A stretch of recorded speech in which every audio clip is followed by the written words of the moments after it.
नमस्कार, स्वदेश एजेंडा देख रहे हैं आप और मैं हूं आपके साथ राखी। हरियाणा का रण और घाटी का घमासान।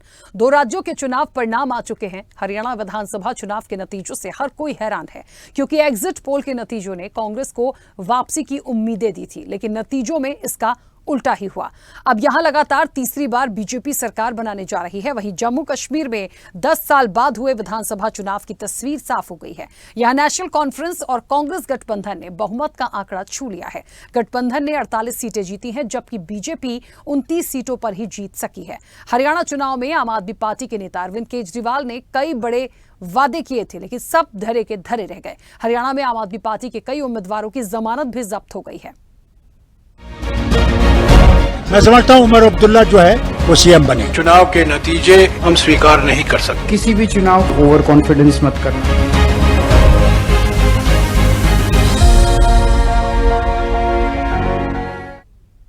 हरियाणा में सभी अनुमानों के विपरीत बीजेपी ने हैट्रिक मारी है।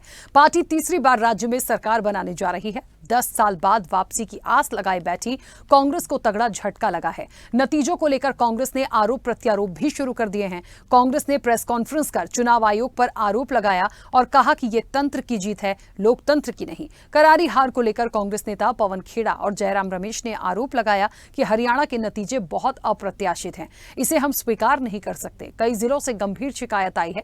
इस दौरान बीजेपी नेता अनिल विज का बड़ा बयान सामने आया। उन्होंने हरियाणा में पार्टी की ऐतिहासिक जीत का श्रेय पूर्व मुख्यमंत्री मनोहर लाल को दिया। विज ने कहा कि मनोहर लाल के कार्यकाल में किए गए कार्यों के कारण ही ये जीत मिली है। अनिल विज ने यह भी कहा कि अगर पार्टी उन्हें मुख्यमंत्री की बड़ी जिम्मेदारी देती है तो वे इसके लिए पूरी तरह से तैयार हैं। हरियाणा के नतीजों और तीसरी बार राज्य में बीजेपी की सरकार बनती देख अरविंद केजरीवाल ने कहा कि चुनाव परिणामों का सबसे बड़ा सबक यह है कि चुनाव में कभी अधिक आत्मविश्वासी नहीं होना चाहिए। बात जम्मू कश्मीर की करें तो यहां 90 विधानसभा सीटों पर जो नतीजे आए उसमें नेशनल कॉन्फ्रेंस और कांग्रेस गठबंधन ने बहुमत का आंकड़ा छू लिया है। गठबंधन ने 48 सीटें जीती, वहीं बीजेपी 29 सीटों पर जीत सकी है। महबूबा मुफ्ती की पीडीपी 3 सीटों पर सिमट गई। निर्दलीय और छोटी पार्टियों ने 10 सीटों पर कब्जा कर लिया। नतीजों के मुताबिक बीजेपी को जम्मू में ही जीत मिली है। जम्मू रीजन की 43 सीटों में से बीजेपी ने 29 सीटें जीती हैं, जबकि कश्मीर घाटी में बीजेपी एक भी सीट नहीं जीत पाई। बीजेपी के नया कश्मीर में सुरक्षा पर ज्यादा जोर दिया गया। सरकार ने आतंकवाद, अलगाववाद और पत्थरबाजी के खिलाफ जो कार्रवाई की उसका लोगों ने स्वागत किया, लेकिन दूसरी ओर ऐसा भी महसूस किया गया कि अभिव्यक्ति की आजादी को दबाया जा रहा है। अब जम्मू कश्मीर में उमर अब्दुल्ला अगले मुख्यमंत्री होंगे। नेशनल कॉन्फ्रेंस के प्रमुख फारूक अब्दुल्ला ने कहा कि उनके बेटे उमर अब्दुल्ला जम्मू कश्मीर के अगले मुख्यमंत्री होंगे। उन्होंने कहा कि 10 वर्षों के बाद लोगों ने हमें अपना जनादेश दिया है। जहां जहां से नेशनल कॉन्फ्रेंस को कामयाबी मिली है वहां जाहिर सी बात है कि हम वोटरों का तहे दिल शुक्रगुजार हैं। मैं समझता हूं लोगों ने हमारी बात सुनी और उस पर एतमाद किया। मैं लोगों का बेहद मशकूर हूं। मैं समझता हूं उमर अब्दुल्ला जो है वो सीएम बनेंगे। मैं समझता हूं उमर अब्दुल्ला जो है वो सीएम बनेंगे। सबसे बड़ी चीज ये है कि जो दबाव है उस दबाव को हमने खत्म करना है। ये पुलिस राज नहीं होगा, ये लोगों का राज होगा। हमने मोहब्बतें बढ़ानी है, हिंदू मुसलमान में एतबार पैदा करना है। वही सबसे बड़ी चीज। जो इंडियन अलायंस है वो हमारे साथ जंग लड़ेंगे कि स्टेटहुड जल्दी से जल्दी यहाँ पे वापस आया जाए। हमें पूरा पता था वो जीतेंगे, मगर मेरे ख्याल से इंटरनल डिस्प्यूट जो उनमें थे उसने टोल दिखाया है। भारतीय जनता पार्टी की नीतियों की जीत है और नरेंद्र मोदी जी जो देश को तेजी से आगे लेके जाना चाह रहे हैं, ये उसकी जीत है, लोगों के विश्वास की जीत। स्पष्ट जनादेश दिया है। इस गठबंधन सरकार की प्राथमिकता यूटी को फिर से पूरे राज्य का दर्जा मिलना जरूरी है। हमने चुनाव आयोग से शिकायत कर रहे हैं। हरियाणा के चुनाव के नतीजे आश्चर्यजनक हैं और इसको हम स्वीकार नहीं कर सकते। पहली चीज तो किसी भी चुनाव को हल्के में नहीं लेना चाहिए। अभी तो पता नहीं नतीजे क्या हैं, लेकिन आज के चुनाव से सबसे बड़ी सबक यही है कि ओवर कॉन्फिडेंस मत करना कभी भी। अभी चुनाव जीतना एकमात्र हमारा लक्ष्य होना चाहिए। फरवरी के महीने में चुनाव है, हम सबको मिलके चलिए, तो हरियाणा के दंगल में बीजेपी का तो मंगल हो गया, और लेकिन जो जम्मू कश्मीर था वहां पर थोड़ी निराशा सी हाथ लगी है। निराशा क्या कह लीजिए कि सरकार नहीं बना पाएंगे, और बहुत साफ हो चुकी है तस्वीरें। नेशनल कॉन्फ्रेंस और कांग्रेस का गठबंधन जो है वो जम्मू कश्मीर में सरकार बनाएगा। उमर अब्दुल्ला जो हैं, लगभग उनका नाम डिक्लेयर हो चुका है कि वो मुख्यमंत्री की कमान संभालेंगे। अब महत्वपूर्ण बात, हरियाणा के जो नतीजे हैं उसको कांग्रेस कह रही है बहुत अप्रत्याशित हैं, और ये बात सच है। देखिए, एग्जिट पोल जो आए थे, हम हमेशा कहते हैं एग्जिट पोल एग्जैक्ट पोल नहीं होते, लेकिन एग्जिट पोल में लगभग सभी एजेंसियों के जो सर्वे आए थे उसमें यह कहा जा रहा था कि कांग्रेस बहुमत के साथ सरकार बनाएगी, और नंबर ऑफ सीट्स जो कांग्रेस की बताई जा रही थी बहुत ज्यादा थी। लेकिन इसके उलट जो नतीजे आए हैं वो तो कुछ और ही आ गए। आखिर किसका फैक्टर चला, कौन सा फैक्टर चला? हरियाणा में ऐसा क्या हुआ कि आखिरकार एक बार फिर भारतीय जनता पार्टी को हैट्रिक मिली है? और जम्मू कश्मीर में जहां 370 की बात हो रही थी, जहां आतंकवाद के खात्मे की बात हो रही थी, जहां पत्थरबाजी कम हुई, जहां तिरंगा फहराने को लेकर इतनी बहस हुआ करती थी, आखिरकार वहां क्यों भारतीय जनता पार्टी पिछड़ गई? चर्चा पर आज सीधे आगे बढ़ेंगे। हमारे साथ मेहमान जुड़े हैं। सबसे पहले आपका परिचय करा दें। भारतीय जनता पार्टी का पक्ष रखने के लिए रत्नाकर सिंह हमारे साथ जुड़े। रत्नाकर जी, बहुत स्वागत चर्चा में जुड़ने के लिए। कांग्रेस का पक्ष रखेंगे अब से कुछ देर में मुन्ना खान, उनका भी बहुत स्वागत है, फिलहाल हमारे साथ कनेक्ट नहीं है। पीडीपी का पक्ष रखेंगे मोहम्मद सफी भट्ट। मोहम्मद सफी जी, आपका भी बहुत स्वागत है। किसान नेता अब से कुछ देर में हमारे साथ जुड़ेंगे मनजीत गिल, उनका भी स्वागत है, फिलहाल हमारे साथ कनेक्ट नहीं है। और वरिष्ठ पत्रकार अरविंद खोकर हमारे साथ जुड़े हैं। अरविंद जी, आपका भी बहुत स्वागत है। चर्चा की शुरुआत सबसे पहले रत्नाकर जी आपसे करूंगी। मेरी आवाज पहुंच रही है? रत्नाकर जी, मेरी आवाज पहुंच रही है आप तक? चलिए, रत्नाकर जी शायद मुझे नहीं सुन पा रहे हैं। मोहम्मद शफी भट्ट जी, मुझे सुन पा रहे हैं? जी, सुन पा रहे हैं। हाँ, मोहम्मद सफी भट्ट जी, लगभग तस्वीरें साफ हो चुकी हैं। हम दिन में भी चर्चा में थे और मुझे बहुत अच्छे से याद है, लगभग चीजें चल ही रही थी, लेकिन अब तस्वीर जो है वो पूरी तरीके से साफ हो सकी है। क्या मानते हैं? मैं दोनों स्टेट के लिए आपसे बात करूंगी। हरियाणा में उम्मीद थी कि कांग्रेस ये इलेक्शन निकाल कर जाएगी, लेकिन यहां तो हैट्रिक हो गई भारतीय जनता पार्टी की, और जम्मू कश्मीर जो है यहां कांग्रेस और नेशनल कॉन्फ्रेंस की सरकार बन रही है। लगभग मुख्यमंत्री का नाम तक डिक्लेयर हो गया यहां तो। देखिए, जहां तक जम्मू कश्मीर का मसला है, जम्मू कश्मीर का जो वर्डिक्ट था वो बिल्कुल बीजेपी के खिलाफ था, क्योंकि बीजेपी के जितने भी बुलंद दावे थे कि यहाँ हम सिंगल लार्जेस्ट पार्टी उभर कर सामने आएंगे, वो उनके जो दावे वो खोखले साबित हो गए। लेकिन कहीं ना कहीं पर उन्होंने हरियाणा में उन्होंने एक मेजॉरिटी ले ली, जिससे एक उनको मैंडेट मिला है लोगों का, और वो वहां पर गवर्नमेंट बनाने के बिल्कुल मोड में आ गया, और वो गवर्नमेंट वहां पर बनाएंगे। लेकिन जहां तक हम जम्मू कश्मीर की बात करेंगे, क्योंकि मेरा कंसर्न जम्मू कश्मीर ही है, यहाँ पर ये जो मैंडेट मिला, चाहे जम्मू से हो या कश्मीर से हो, 29 पर सुकड़ कर रह गई है बीजेपी। और कश्मीर में जो सेक्युलर फोर्सेस है, सेक्युलर फोर्स ने यहाँ पर अच्छी कारकर्दगी कर दी, जिस वजह से यहाँ पर जो सिंगल लार्जेस्ट पार्टी यहाँ बन के वो नेशनल कॉन्फ्रेंस है। और इससे ये पता चलता है कि कश्मीर के लोगों ने जो भी बीजेपी के जितने भी फैसले हैं उनको नकारा है, और उन फैसलों के खिलाफ आज का जो मैंडेट था, जो यहाँ पर सेक्युलर फोर्सेस के हक में गया है, वो सारा मैंडेट उसके रद्द अमल में हुआ है। इन रेस्पॉन्स टू दैट, जो उन्होंने 370 को यहाँ पर हटाया था, 5 अगस्त के जितने फैसले हुए थे, यहाँ पर जो बड़े बड़े दावे कर रहे थे कि यहाँ पर डेवलपमेंट हो गई है, यहाँ पर रोजगार के वसाइल यहाँ पर खोल दिया, हमने यहाँ पर पंडितों को वापस बुलाया है, पंडितों के लिए हमने यहाँ पर रिहेबिलिटेशन कर दी है। ये सारे झूठे दावे, इसके जवाब में यहाँ आज कश्मीर ने जम्मू कश्मीर के लोगों ने बीजेपी को जवाब दिया है, और एक सेक्युलर फोर्स को यहाँ पर मैंडेट दिया है। और ये लोगों की आवाज है, लोगों की ताकत है, जो उन्होंने यहाँ पर सेक्युलर फोर्स को दे दिया। और यहाँ पर जम्मू कश्मीर में आप आज एक सेक्युलर सरकार देखेंगे, जो कि बीजेपी से बहुत दूर होगी, और बीजेपी के जितने दावे थे उनकी यहाँ पर पोल खुल के रहेगी। अच्छा, क्योंकि कांग्रेस और नेशनल कॉन्फ्रेंस की गवर्नमेंट बन रही है, लगभग हो ही गया है सब कुछ क्लियर। पीडीपी की क्या भूमिका होगी अब जम्मू कश्मीर में? देखिए, पीडीपी की भूमिका लोगों के जितने भी मसाइल है उनको उबारने की रहेगी, लोगों के जितने भी मामलात हैं उनको फोर फ्रंट पर लाने की होगी। लोगों के लिए जो भी काम हम कर सकते हैं, हमारा इससे पहले भी जो तरीकेकार रहा है, हमारा जो पॉइंट ऑफ एक्शन रहा है, तो हम लोगों की आसाइश के लिए यहाँ का काम करते हैं, उनके मसाइल को उजागर करते हैं, उनके मसाइल को हल करने के लिए अपनी जितनी भी हमारी कोशिश इससे पहले भी रही थी, इसके आगे भी रहेगी, चाहे हम गवर्नमेंट में हो या ना हो, लेकिन लोगों के जितने भी मसाइल हैं उनको हम हल करने के लिए अपनी हर मुमकिन कोशिश करेंगे। पीडीपी एक रेस्पॉन्सिबल पार्टी है, एक बड़ी पार्टी है, और इस पार्टी का जो कार्यकाल देखा है हमने 2002 में, 2014 में, उसमें भी हमने यही लोगों के मसाइल को हल करने के लिए बिल्कुल अपनी कोशिश की है, और हम ये कोशिश बिल्कुल जारी रखेंगे। ठीक है, चलिए रत्नाकर जी मुझे सुन पा रहे हैं? जी बिल्कुल, मेरी आवाज आ रही रत्नाकर है? जी, मुझे लगता है हरियाणा के लिए तो बिल्कुल बधाई दी जानी चाहिए, और क्योंकि दो राय है ही नहीं, हैट्रिक लग गई और काफ़ी कोशिश थी। लेकिन यहाँ पे एक बड़ा कमाल की चीज़ हुई है, जितने भी एग्जिट पोल में जो सर्वे आ रहे थे, जो बातें बताई जा रही थी, उसमें कांग्रेस की बड़ी बढ़त थी। लेकिन कांग्रेस कह रही है कि ये तो अप्रत्याशित थी, वो खुद ही इसे स्वीकार नहीं कर पा रही है। क्या मुख्य रूप से ऐसा कमाल हुआ कि हरियाणा की जनता ने भारतीय जनता पार्टी पर विश्वास जताया एक बार फिर? दूसरा एक महत्वपूर्ण सवाल, जम्मू कश्मीर में कहाँ कमी रह गई? देखिए राखी जी, सबसे पहले तो मैं ये कहना चाहूंगा कि कल भी मेरे एक चैनल पे, बड़े चैनल पे मेरी बात हो रही थी, और यही कांग्रेस पार्टी के नेता जो है एग्जिट पोल देख करके और वो फैक्ट्री वाली जलेबी जो है वो खाने की बात और बांटने की बात कह रहे थे।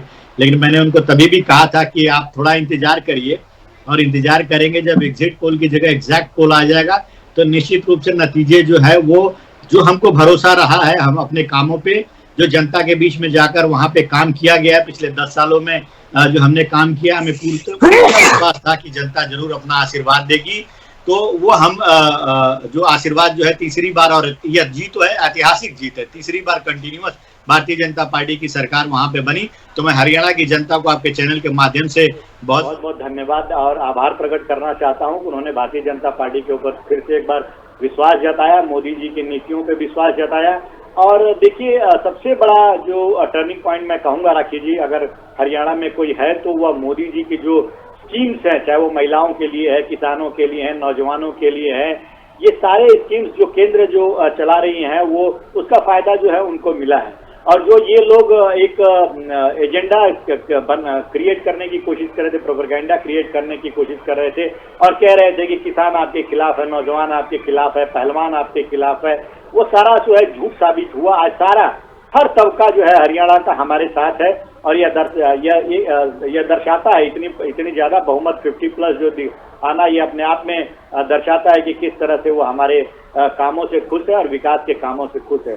अब मैं आना चाहूंगा आपके दूसरे प्रश्न पे। बिल्कुल, देखिए, अगर मैं जम्मू कश्मीर की बात करूं राखी जी, तो निश्चित रूप से हम जो उम्मीद कर रहे थे कहीं उससे ज्यादा सीटें आने की, लेकिन फिर भी अगर आप देखेंगे तो पिछली बार से बेहतर ही प्रदर्शन जो है वहां पे रहा है। लेकिन हम आशा लगाए थे कि कहीं न कहीं हमारी सरकार वहां पे बनेगी, ठीक है। लेकिन कहीं न कहीं जो सीटें कम हुई है, निश्चित रूप से हम उसकी समीक्षा करेंगे। मेनली हमारा कश्मीर रीजन में जो है सीटें नहीं आना एक चिंता का विषय है, और उसका मैं एक दूसरा पहलू ये भी समझता हूं कि वहां पे वोटिंग परसेंटेज कम हुई है, जिससे कि जो लोग जो हमारी विचारधाराओं से प्रभावित थे, वो कहीं न कहीं वो घरों में बैठे रह गए, और वह वहां जाके बाहर निकलकर वोट नहीं कर पाए। और कुछ वैसी मानसिकता के लोग जो अलगाववाद, परिवारवाद, इस तरह के पार्टियों से प्रभावित रहते हैं, उनका वोटिंग पड़ा। लेकिन कम वोटिंग पड़ना वो हमारे हार का वहां पे कारण, मैं ये अपने स्वतः जो एनालिसिस वो समझता हूं कि कम वोटिंग पड़ना है। लेकिन ठीक है, फिर भी हम अगली बार निश्चित रूप से सरकार बनाने की पोजीशन में रहेंगे और कोशिश करेंगे, और विकास के कार्य केंद्र से जो भी योजनाएं रहेंगी वो जम्मू कश्मीर के लिए रहेंगी, और विकास के कार्य अनवरत वहां पे चलते रहेंगे। जी बिल्कुल, ठीक है। मुन्ना जी जुड़े हमारे साथ? चलिए, मुन्ना जी नहीं जुड़े, मंजीत भी हमारे साथ फिलहाल कनेक्ट नहीं है। अरविंद जी मुझे सुन पा रहे हैं? जी बिल्कुल।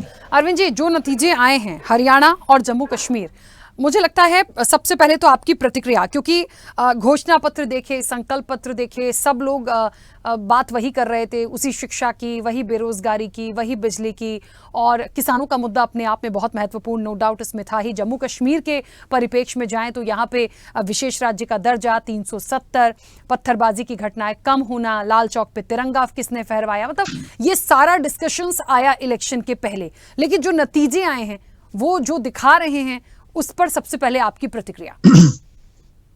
देखिए, जो हरियाणा के जो नतीजे आए हैं, ये लोकसभा चुनाव के जो नतीजे थे, ये उन्हीं की अगली कड़ी है।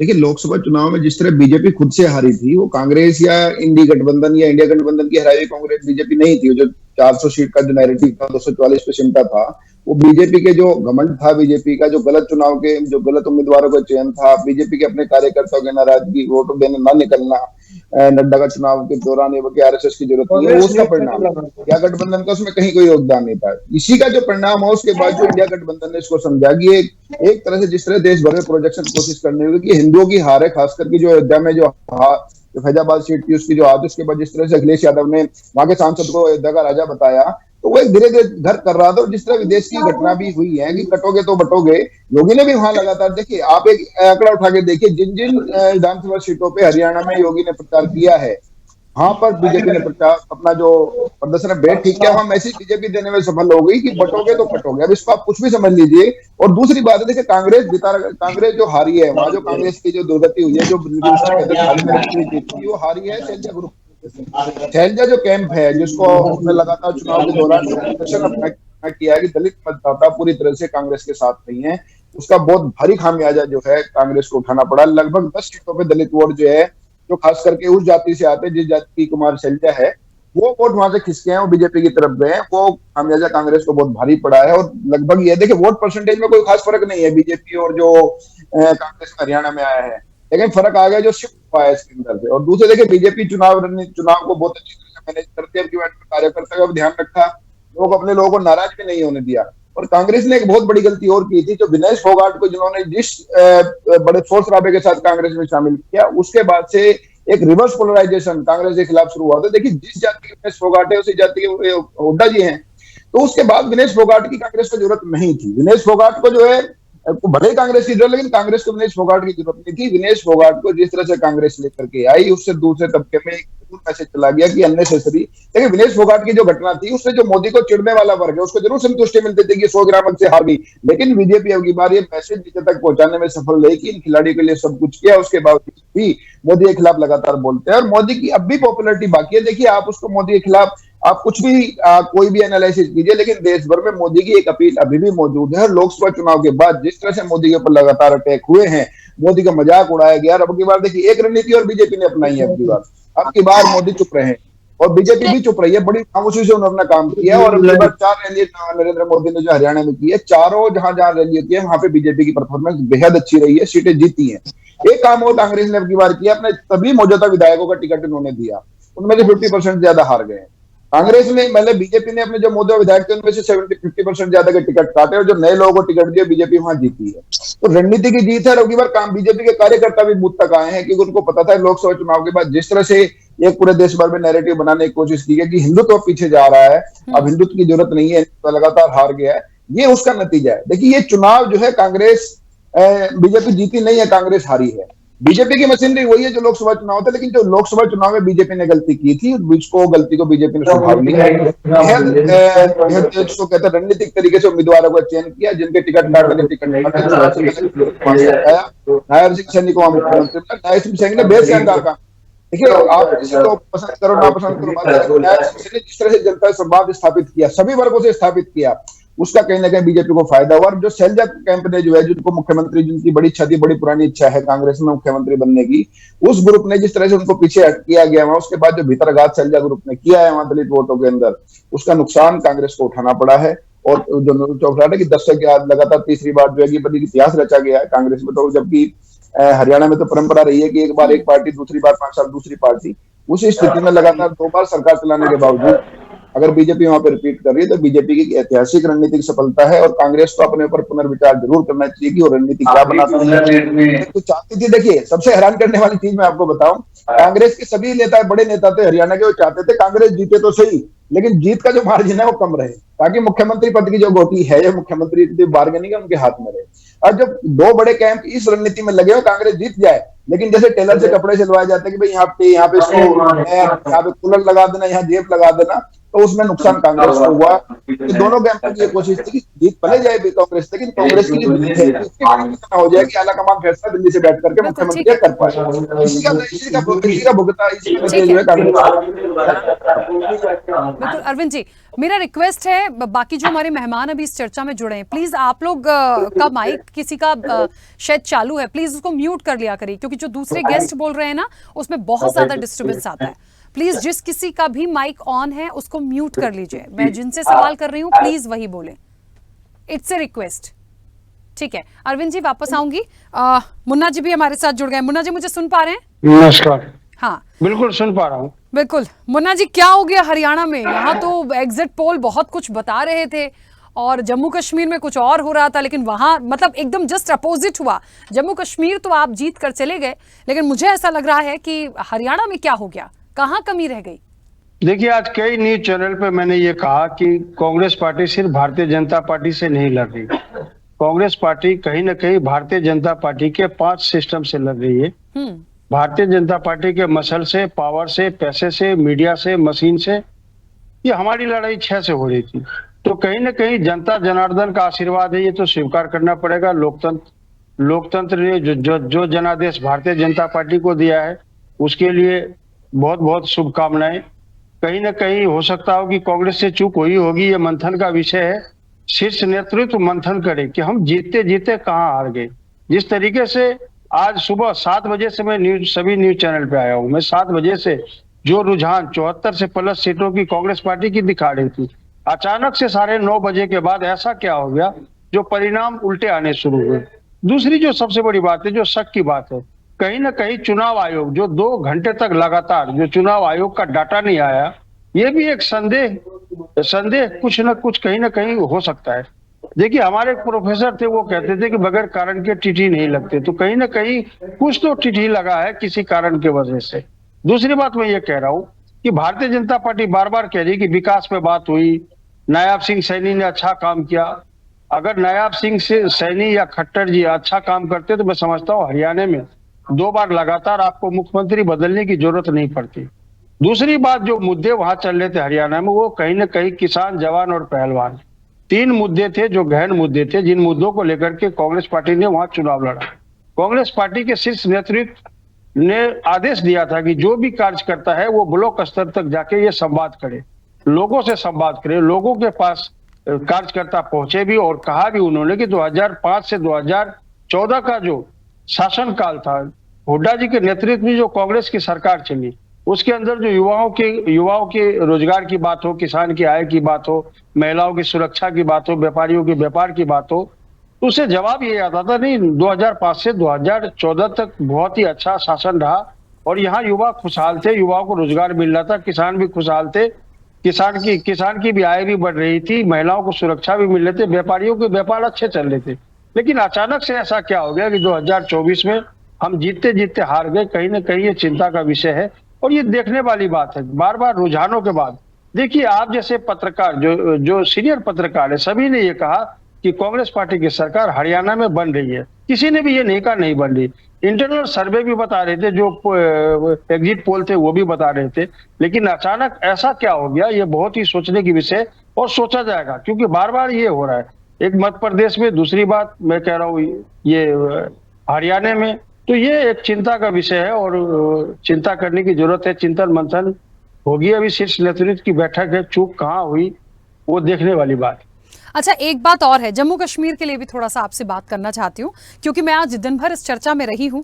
कई सारे लोग ऐसे भी जुड़े मेरे साथ भारतीय जनता पार्टी का पक्ष रखने के लिए। जब जम्मू कश्मीर की डिबेट में एक डिबेट में शामिल थी, उन्हें लग रहा था कि जो भी स्थितियां साफ हो गई हैं, लगभग क्लियरिटी हो गई है, लेकिन हम एक बार और बात करेंगे और हमारा सिनेरियो ऐसा हो सकता है कि हमको एक मौका वहां पर मिल जाए, हम एलजी साहब से बात करेंगे।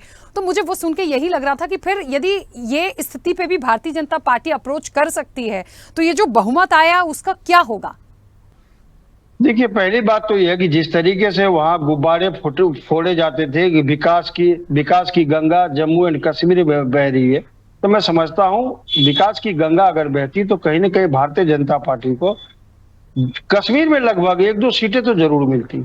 जम्मू की बात मैं करूं तो जम्मू के अंदर जो चालाकी देश के गृह मंत्री ने किया, जिस तरीके से 36 सीट सीटों का परिसीमन हुआ और 36 को 43 किया गया।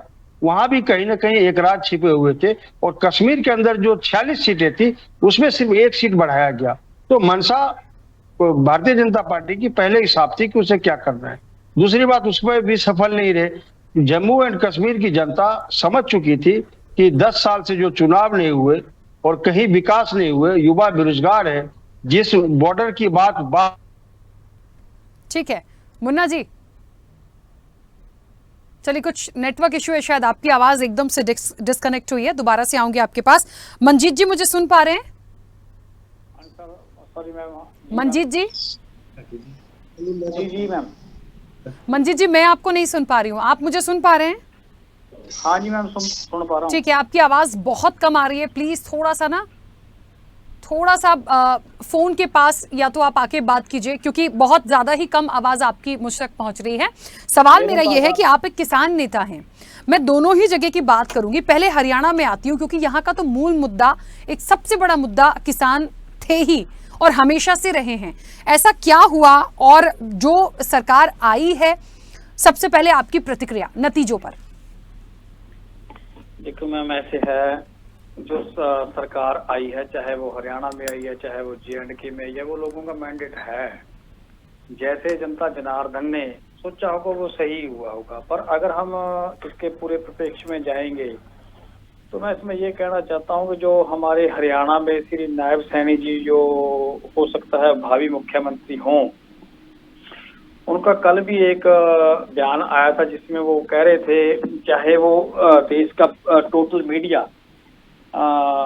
हरियाणा के अंदर कांग्रेस की सरकार बनता हुआ दिखाई दे रहा था, एज ए किसान लीडर हमारे को बीजेपी सरकार बने, कांग्रेस की सरकार बने, इससे कोई फर्क नहीं पड़ता, क्योंकि हमें नॉन पॉलिटिकल आदमी हैं। हमने तो सरकार की, चाहे वो कोई भी सरकार हो, उसकी गलत नीतियों के खिलाफ अपनी आवाज बुलंद करनी है, जो हमारी वाजिब मांगे हैं उसको उठाना है।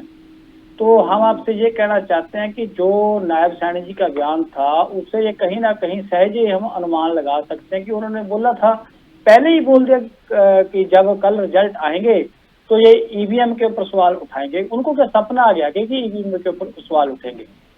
मैं ये कहना चाहता हूँ कि उनको सपना तो नहीं आ गया। इसका मतलब कहीं ना कहीं दाल में तो काला है कि जो उन्होंने पहले ही अपनी बात को क्लियर कर दिया कि ईवीएम के ऊपर सवाल उठेंगे। भाई क्यों उठेंगे? जब आप पाक साफ हो तो क्यों उठेंगे सवाल? तो मैं ये कहना चाहता हूँ कि एज ए किसान की प्रतिनिधित्व करने के हिसाब किताब से मैं ये कहता हूँ कि चाहे सरकार किसी की भी आए, हमारे को इससे कोई फर्क नहीं पड़ता, चाहे कांग्रेस की आए या बीजेपी की आए। हमने अपनी वाजिब जो हमारी एमएसपी की डिमांड है उसके ऊपर हम कल भी अड़िग थे, आज भी अड़िग हैं। अगर कांग्रेस की सरकार आती तो हमने फिर भी यही आवाज उठानी थी कि किसानों को उसकी फसलों का वाजिब दाम मिलना चाहिए, कि किसान दिन रात मेहनत करके देश के लोगों का पेट भरने का काम करता है। तो मैं तो इसमें यही कहना चाहता हूँ कि सरकारों से हमारे को कोई फर्क नहीं पड़ता। हमने तो संघर्ष का रास्ता अपना रखा है। अगर सरकार कोई भी हो, अगर गलत नीतियां बनाएंगी तो उसके खिलाफ तो हमारे को आवाज उठानी पड़ेगी। ठीक है, चलिए वापस आऊंगी आपके पास। मुझे लगता है एक बड़ा महत्वपूर्ण पॉइंट जो निकल कर आया रत्नाकर जी, एक महत्वपूर्ण बात है। थोड़ा सा जम्मू कश्मीर की तरफ आती हूँ। देखिए किसकी क्या भूमिका है, अब जो तस्वीर तो पूरी साफ हो चुकी है। जनता जनार्दन का निर्णय है, उसे स्वीकारना होगा। अब आरोप प्रत्यारोप से हटकर काम करने की जरूरत है। हालांकि अभी मंजीत जी ने अपना जो पक्ष रखा, वो कह रहे हैं कि उनको लगता है दाल में कुछ काला है। अब ये उनकी व्यक्तिगत राय हो सकती है, मैं इस पर कोई टिप्पणी नहीं करूंगी, क्योंकि जनता जनार्दन का वो एक नतीजा है। चाहे वो जम्मू कश्मीर में आया हो, चाहे वो हरियाणा में आया हो, तो उस पर सवाल उठाना मुझे लगता है थोड़ा सा नाइंसाफी जैसा हो जाएगा। लेकिन हाँ, मैं जम्मू कश्मीर के लिए आपसे जरूर ये जानना चाहती हूँ, जम्मू में तो ठीक है, कश्मीर में क्या हुआ? एक भी सीट नहीं। जी राखी जी, देखिए मैंने अपने शुरुआती स्टेटमेंट में भी कहा कि भारतीय जनता पार्टी जमहूरियत में विश्वास रखती है और हम ये चाहते थे कि वहाँ की जम्मू और कश्मीर की जनता ज्यादा से ज्यादा मात्रा में घर से बाहर निकले और वोट करें। जम्मू में तो देखा आपने कि रिकॉर्ड वोट्स हुए हैं, 61% के करीब जो है वोटिंग हुए। लेकिन कश्मीर में जो है बहुत ज्यादा जिस तरह से एक्सपेक्टेशन था उस तरह से लोग घरों से बाहर निकले नहीं और वोटिंग हुई नहीं। और कश्मीर में देखिए मैं ये चीज कहूंगा कि जो पार्टियां हैं, एनसी है, पीडीपी हैं, चाहे कांग्रेस पार्टियां हैं, इन्होंने एक बहुत रिलीजियस कार्ड खेला। आपने देखा कि किस तरह से लेबनान में एक आतंकी गुट का सरगना मारा जाता है, नसरल्ला मारा जाता है, तो किस तरह से वहां पे लोगों की भावनाओं को भड़का करके और सड़कों पे जनता का हुजूम जो है लाया जाता है और कहा जाता है कि हर घर से नसरल्ला निकलेगा। तो इस तरह के रिलीजियस कार्ड जो खेल करके वहां पे लोगों के का जो है को अपने तरफ जो लेने का काम जो है छोटी पार्टियों ने किया है। तो कहीं न कहीं वो ये चीजें जो है प्रभाव जरूर वहां पे डाली कश्मीर में। लेकिन जम्मू में जिस तरह से लोग बाहर निकले और विकास के नाम पे वोट दिए और हम 25 से 29 पे आ गए, निश्चित रूप से हमारा इजाफा ही हुआ है, हम बढ़े ही हैं, आगे और बढ़ेंगे, हम ऐसी उम्मीद करते हैं। हमने पूरा अपना जो केंद्र का जिम्मेदारी रहती है, जो वहाँ की एलजी की जिम्मेदारी रहती है, हमने अपना काम पूरी तरह से निभाया। हमने 370 हटाया, हमने IITs खोले, IIMs खोले, वंदे भारत जैसे ट्रेन चलाए, पावर प्रोजेक्ट चलाए, कॉलेजेस खोले, नर्सिंग होम्स खोले, PG की पढ़ाई किया मेडिकल में। तो बहुत सारी चीजें हमने वहां पे किया, जम्मू और कश्मीर दोनों जगहों में। हाँ, जनता जनार्दन जो है उन विकास के कार्यों से ज्यादा इनके रिलीजियस कार्ड में फंस करके कश्मीर की जनता ने वोट कर दिया। वो हम हार स्वीकार करते हैं और जनता का जो भी निर्णय है हम उसको सिरोधार्य करते हैं, उससे हमारा कोई गिला शिकवा नहीं है। हम अपनी कमियों को खोजेंगे और फिर अगली बार से चुनाव में जाएंगे। दूसरी चीज मैं राखी जी कहना चाहूंगा, जो अभी कांग्रेस के प्रवक्ता यहाँ पे बैठ करके और कह रहे थे कि बड़ा अप्रत्याशित लगा उनको कि सुबह से चैनल पे चल रहा था और फिर एकाएक जो है इनकी हार होने लगती है। तो आपको भी बताया कि बड़े लोग जो है इस तरह से दिखा रहे थे। मैं पूछना चाहूंगा, पिछले 5 राज्यों का जो चुनाव हुआ था 5-6 महीने पहले ही, उसमें भी आपने देखा कि एग्जिट पोल में किस तरह से छत्तीसगढ़ और मध्य प्रदेश, यहाँ तक कि राजस्थान में भी अनुमान लगाया जा रहा था। ये भाई साहब भूल जाते हैं, अनुमान लगाया जा रहा था कि वहां पे कांग्रेस की सरकार आएगी। और अनुमान कैसे लगाया जाता है? कुछ सैंपलिंग होते हैं, वो लिमिटेड सैंपल्स होते हैं, उनके सैंपलिंग के आधार पर अनुमान लगाया जाता है। लेकिन हमको विश्वास था कि हमने जो जनता के बीच में जाकर जो काम किया है और वो जनता हमको जो साइलेंट वोटर्स है वो निश्चित रूप से अपना आशीर्वाद भारतीय जनता पार्टी को देंगे। और हम जानते थे, कल भी हमने चर्चा किया, आज भी कई चैनलों पर हमने चर्चा किया और अंततोगत्वा हुआ भी वही। इनके लिए अप्रत्याशित होगा, लेकिन हमारे लिए कोई अप्रत्याशित नहीं। हमने अपने काम के आधार पे वहां पे वोट हासिल करने का काम किया है। अब इनके संगठन के अंदर जब अभी देखा आपने कि एग्जिट पोल आया नहीं कि इनके ही नेताओं के अंदर सिरफुटौल चालू हो गया कि मैं मुख्यमंत्री, मैं मुख्यमंत्री, मैं मुख्यमंत्री। तो भाई आपका सिरफुटौल से आप खामियाजा भुगतते हैं और हमारे ऊपर आरोप लगाते हैं कि हमारे वजह से जो है हार के। ये तो आप लोगों की पुरानी आदत है। और तीसरी चीज मैं कहना चाहूंगा, मुन्ना खान जी बार बार EVM और ये चीजों पे जो आरोप लगाने का काम करते, कांग्रेस पार्टी की पुरानी आदत है। अब ये जब तेलंगाना में जीते, जब कर्नाटक में जीते, जब हिमाचल में जीतेगी तो EVM एकदम बिल्कुल सही सलामत काम करती है, प्रशासन बिल्कुल सही सलामत काम करता है, इलेक्शन कमीशन भी अच्छे तरीके से इलेक्शन कराता है।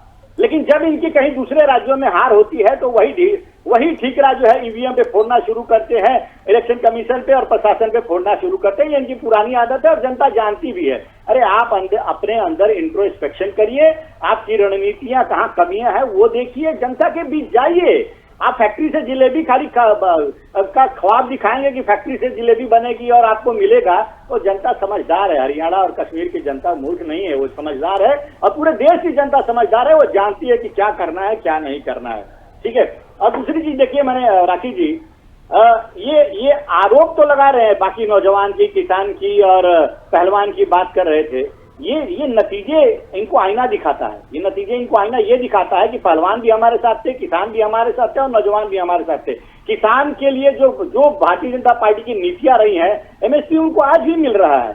आप आंकड़े उठाकर देख लीजिए। और किसान सम्मान निधि जैसे पैसे उनको मिल रहे हैं, तमाम जो है सुविधाएं, जो सब्सिडीज वगैरह मिल रही हैं, हम करते हैं और किसानों ने इसको अनुभव किया है, इसलिए हमको वोट दिया है। अब सिर्फ सगुफा नहीं छोड़ते हैं। इनकी तरह की हिमाचल प्रदेश में इनकी सरकार है और वादे तो 4 तारे तोड़ने का कर दिए, लेकिन पता चला कि जो सैलरी जो सरकारी नौकरचारियों को है वो सैलरी तक नहीं मिल पा रही है। तो देश की दुनिया ये भारत देश की जनता देखती है और जानती है कि आप वादे तो बड़े बड़े करते हैं लेकिन पूरा नहीं कर पाते। हम काम करते हैं, विकास के काम करते हैं, जनहित में काम करते हैं, राज्य के विकास के लिए काम करते हैं और जनता के बीच में जाते हैं।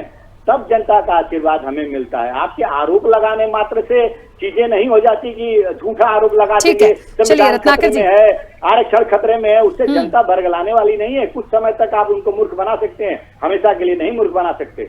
ठीक है, चलिए मोहम्मद शफी जी, क्या ये जो फैक्टर निकलकर बार बार आता है, देखिए मैंने पहले ही कह दिया था, ईवीएम पे सवाल उठाना या इलेक्शन कमीशन पर सवाल उठाना, मुझे लगता है इन सब चीज़ों से बहुत बाहर निकलना पड़ेगा। क्या फैक्टर काम किया, क्या नहीं किया, उससे अब बात नहीं करनी। अब बात ये होनी है कि जनता जनार्दन ने जो नतीजा दिया, आगे काम कैसे होना है। भाई पीडीपी की मैं बात करूं या कांग्रेस या नेशनल कॉन्फ्रेंस की मैं जम्मू कश्मीर में बात करूं, तो यहाँ देखिए बहुत सारे, अब बीजेपी तो 370 डेवलपमेंट और चीज़ों को लेकर आई थी, तो यहाँ पे विशेष राज्य का दर्जा, ये तो सबसे प्रमुख मांगों में से सबसे बड़ा मुद्दा रहा। अब इसमें से क्या क्या करने में सफल हो जाएंगे, क्या उन चीज़ों में बदलाव हो पाएगा जो भारतीय जनता पार्टी यहाँ इम्प्लीमेंट कर चुकी है? देखिए जी राखी जी, पहले तो मैं एक बात अपने बीजेपी के मित्र से कहना चाहूंगा कि जो रिलीजियस सेंटिमेंट और सेंटिमेंटल जो पॉलिटिक्स है वो बीजेपी करती है। यहाँ की जो कश्मीर में वो सारी सियासत नहीं करती है। राम मंदिर पर सियासत इन्होंने किया, मस्जिद तोड़ो मंदिर बनाओ इन्होंने किया, हर जगह पर दंगे फैलाओ ये इन्होंने किया। यहाँ कश्मीर में ये जो जिस नसरुल्लाह की बात कर रहे हैं, जिसको यहाँ पर शायद इसराइल ने उनको वहां पर एलिमिनेट किया था, वो अलग मसला था। और वो थर्ड फेज में हुआ था जब यहाँ पर बारामूला पे जब इलेक्शन हो रहा था। उससे पहले तो कोई रिलीजियस कार्ड यहाँ पर नहीं हुआ था ना। उससे पहले कोई ऐसा कोई विषय तो नहीं आया था जिस पर ये बीजेपी हम पर कोई ऐसा कोई इल्जाम लगा दे कि यहाँ पर रिलीजियस सेंटिमेंट को छेड़कर यहाँ पर फिर राजनीति होती है। पहली बार कम से कम इनको तो सोचना चाहिए ना कि यहाँ कश्मीर में इन्होंने बहुत सारी ऐसी कॉन्स्टिट्यूंसी तक, मोर देन 17 कॉन्स्टिट्यूंसी, जहां पर इन्होंने अपने कैंडिडेट नहीं लगाए थे। और ये रिलीजियस सेंटिमेंट की बात करते हैं, ये चले थे यहाँ कश्मीर में गवर्नमेंट बनाने, जो इन्होंने प्रॉक्सीज यहाँ पर लगाए थे, जो आजाद इन्होंने इंडिपेंडेंस उनके बलबूते पे चले थे ये गवर्नमेंट बनाने।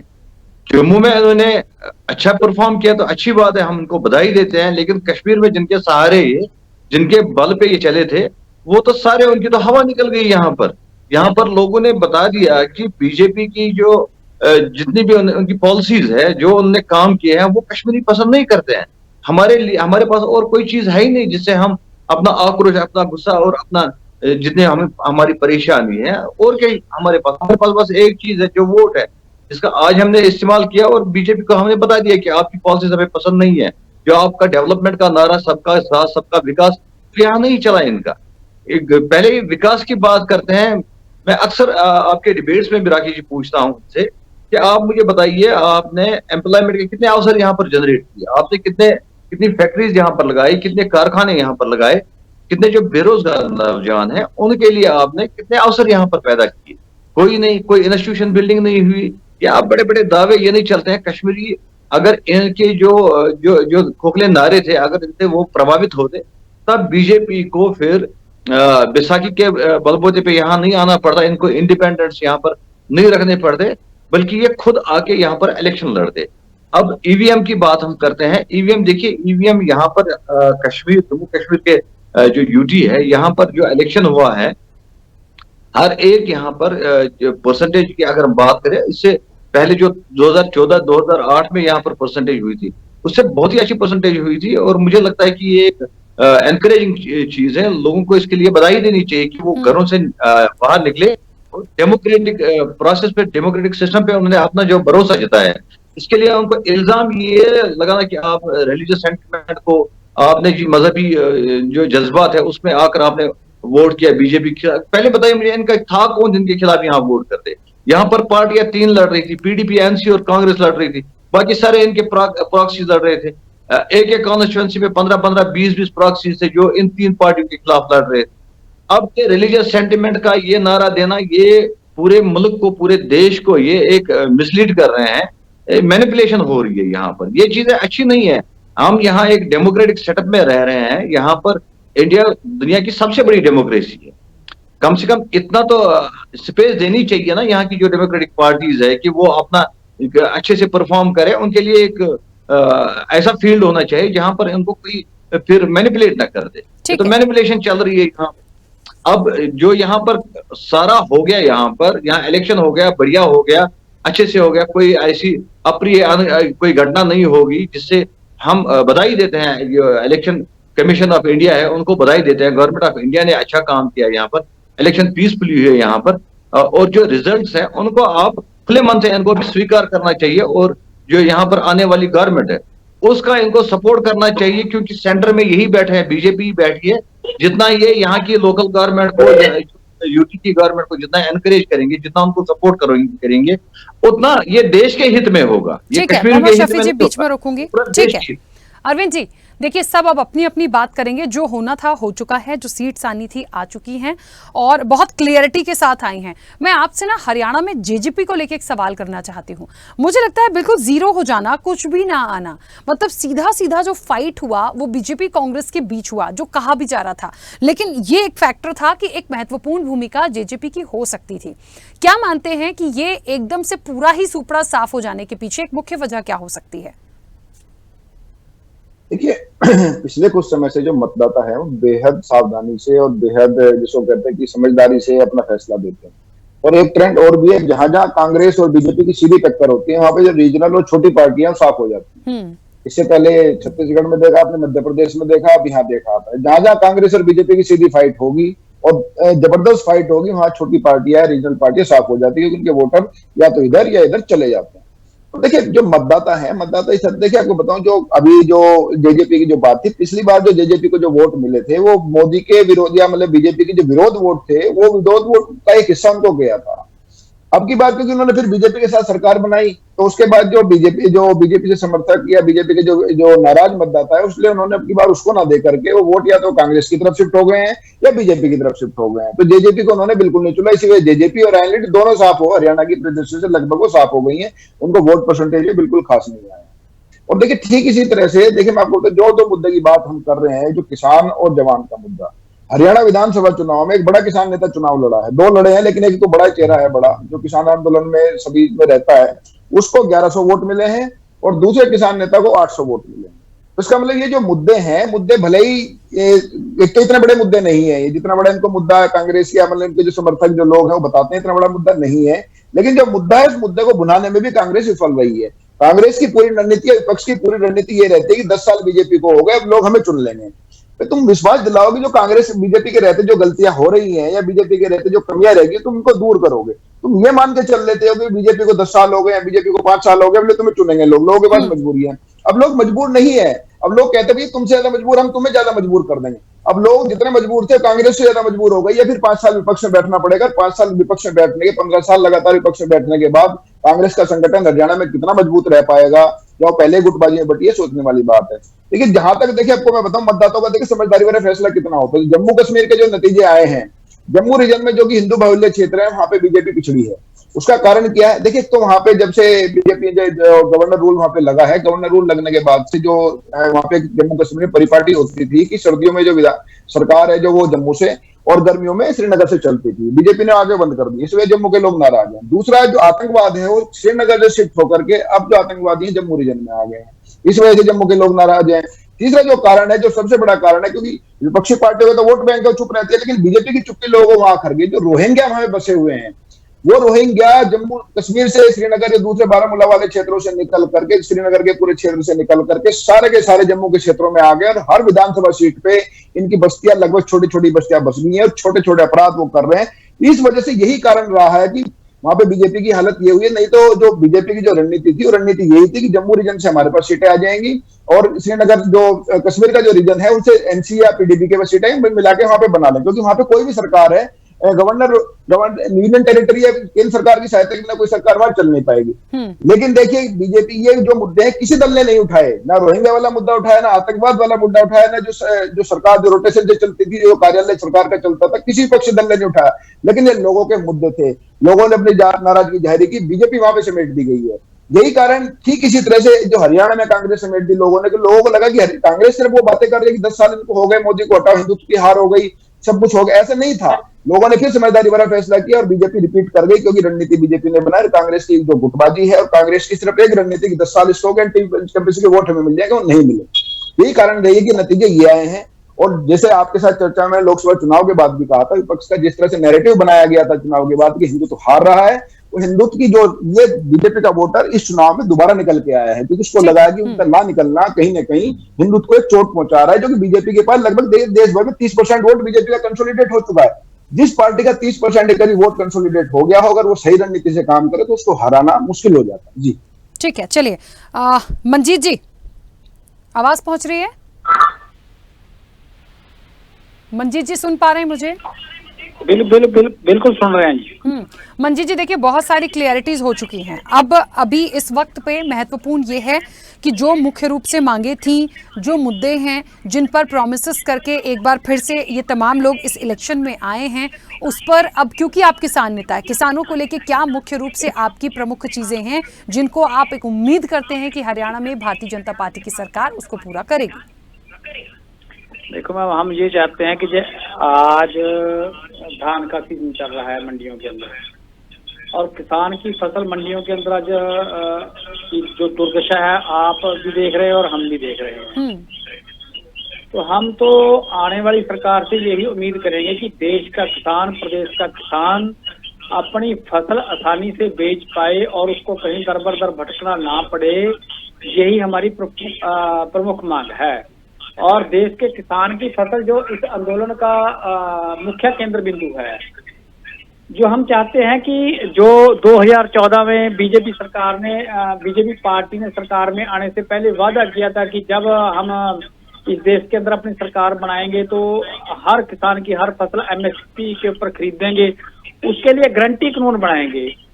हमारा तो मांगना यही है कि सरकार आज, हम तो, हमारे को अच्छी बात है कि जिस सरकार ने हमारे से वादा किया उसी से हमारे दोबारा तीसरी बार फिर मांग करेंगे, है ना।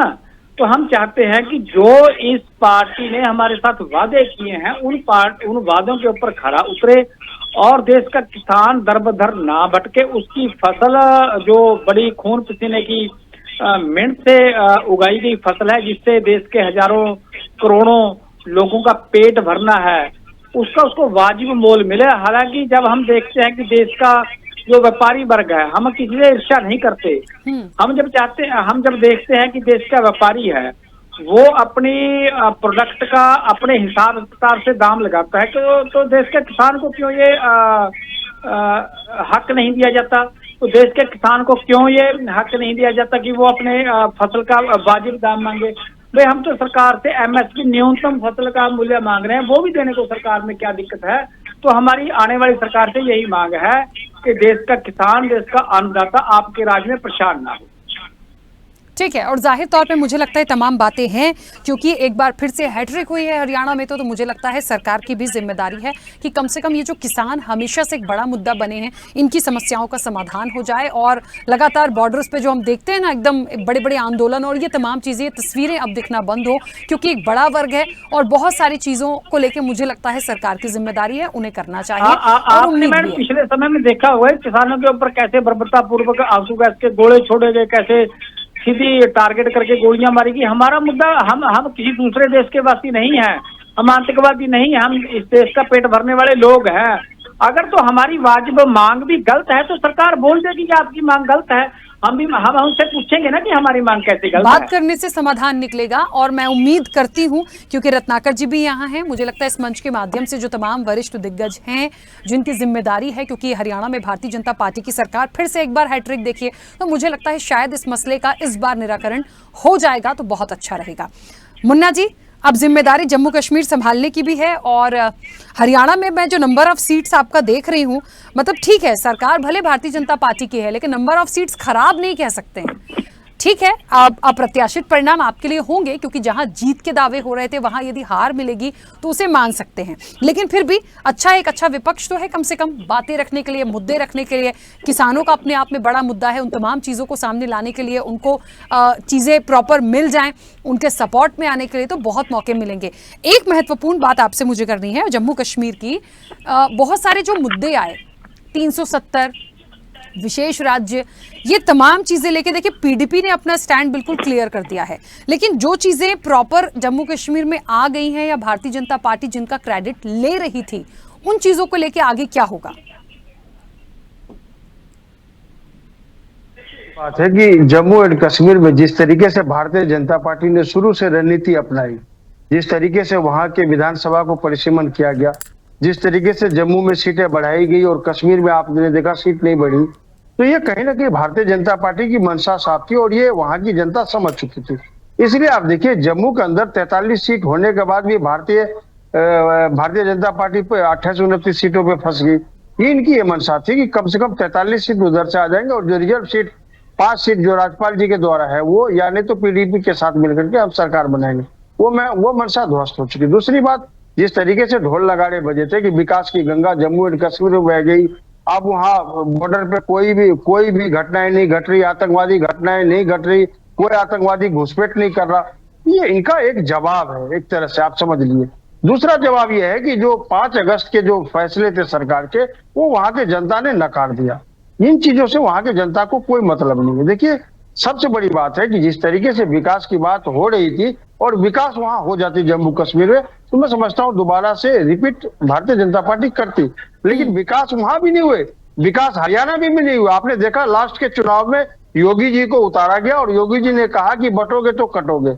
इस तरह की नफरती बोल एक वोट पाने के लिए इस तरीके से नफरत फैलाने का काम एक 25 करोड़ जनता के चुने हुए मुख्यमंत्री के द्वारा दिए जाते और ये किसके शय पे दिए जाते, क्या सोच करके दिया जाता, ये तो मैं नहीं समझता।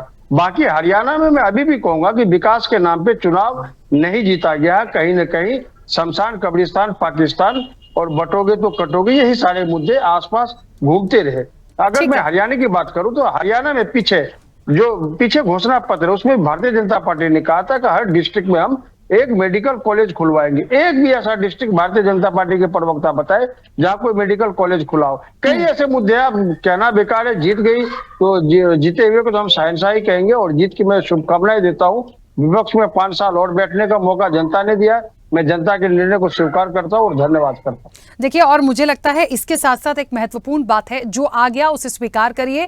अब जो कहते हैं ना कि काम करना है, जो कहा था, जिन प्रोमिसेस के साथ आए थे उनको निभाइए। यदि सरकार नहीं निभाती है तो मजबूत विपक्ष भी आप हैं, आपको भी तमाम चीजें देखनी, और जम्मू कश्मीर अपने आप में बड़ा महत्वपूर्ण होगा। अभी देखिए, अभी तो शपथ होगी, तमाम चीजें होंगी, कौन कौन किस किस को क्या क्या संभाल रहा है, तो कुल मिला के दोनों स्टेट बहुत महत्वपूर्ण थे और अभी तो और इलेक्शन बाकी है। अब देखिए क्या यहाँ का एक असर उस पर पड़ेगा, ये भी देखने वाली एक बात होगी। फिलहाल समय हो गया, आप सभी का बहुत शुक्रिया इस चर्चा में जुड़ने के लिए। तो निश्चित तौर पर देखिए, हरियाणा और जम्मू कश्मीर में जो नतीजे आए हैं, जो पूरा सिनेरियो आया है, हरियाणा में लगभग ये उम्मीद हो रही थी कि कांग्रेस की सरकार बनेगी, लेकिन भारतीय जनता पार्टी यहां पर हैट्रिक मार के गई है और जम्मू कश्मीर में कांग्रेस और नेशनल कॉन्फ्रेंस की सरकार बनेगी और कहा जा रहा है, लगभग डिक्लेयर है कि उमर अब्दुल्ला मुख्यमंत्री पद की शपथ लेंगे। तो अब कितना बदलाव जम्मू कश्मीर में होगा, ये क्योंकि जनता ने निर्णय दिया है, तो ये आने वाले समय में देखने वाली बात होगी। और हरियाणा के परिदृश्य में समझना होगा, जिस तरीके से अनिल विज का एक स्टेटमेंट आया कि credit goes to Manohar Lal Khattar, तो फिर क्या नायाब सैनी ने काम नहीं किया, क्योंकि बदलाव में उन्हीं का चेहरा था, उन्हीं के नेतृत्व में ये इलेक्शन हुए। तो थोड़ी सी अंदरूनी रूप से आपसी जो खींचतान है, इसके क्या परिणाम होंगे, ये भी देखने वाली बात होगी। फिलहाल चर्चा में इतना ही, बने रहिए स्वदेश न्यूज के साथ। सबसे पहले देश।